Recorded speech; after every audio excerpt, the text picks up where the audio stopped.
નમસ્કાર મિત્રો, હું છું રમેશ.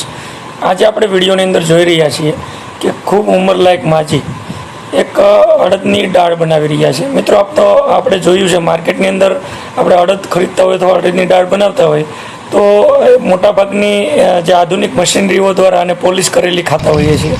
પરંતુ આ જે જૂની પદ્ધતિ છે કે પહેલાંના લોકો, આપણી આગળની પેઢીઓ, આપણા બાપ દાદા વખતે અડદ ઘરે જ્યારે ખેતરમાં પાકતા પછી એને આ એક ખાંડણીઓ, આપ જોઈ રહ્યા છો કે પથ્થરનો ખાંડણીઓ છે, અને એક એના લાકડાના દસ્તા વડે આમાં ખાંડણીયામાં ખાંડી અને ઓરિજિનલ અડદની દાળ બનાવી રહ્યા છે. અને આની પાછળનું વૈજ્ઞાનિક કારણ એ છે કે અડદમાં રહેલા જે પણ પોષક તત્વો છે એનો નાશ ન થાય અને પોષક તત્વો આપણા શરીરને પૂર્તિ કરે, એના માટે આ પદ્ધતિઓ જૂની, જે આપણી પ્રાચીન અને આપણી ગામડાની જે સંસ્કૃતિ હતી એ આ પદ્ધતિ હતી. મને લાગે છે કે મિત્રો, આવતા દિવસોમાં ફરી આ પાછી જે જૂની પદ્ધતિઓ છે એ તરફ જવાની જરૂર પડશે અને શરીરમાં જે પોષક તત્વોની પૂર્તિ આપણે કઠોળ પાકો કરી રહ્યા છે અને એમાંય ખાસ કરીને અડદની દાળ, એમાં રહેલા પ્રોટીન અને અન્ય પોષક તત્વો આપણે મળતા થાય, એના માટે આ વિડીયો ખૂબ ઉપયોગી થશે. આભાર, ધન્યવાદ.